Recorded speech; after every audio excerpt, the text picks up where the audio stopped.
ভাই আপনার দোকানে ভালো কাপড় আছে?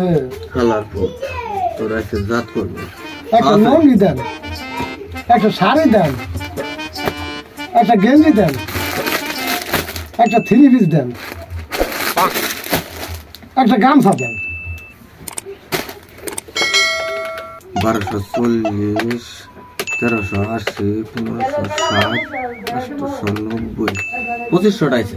ভাই আজ আমি তো কাপড় আজকে নিব না। কি বলি শালার পুত?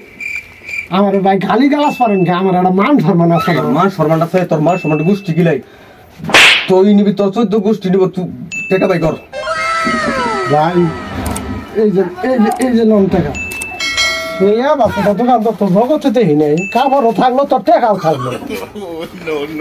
দর্শক ভাইয়েরা 1100 টাকার 10,000 টাকা নিছে। আজকে 2500 টাকার কাপড় 20,000 টাকা আগে দিছি। বিচারটা কেমন হয়েছে কমেন্টে জানাই দিবেন।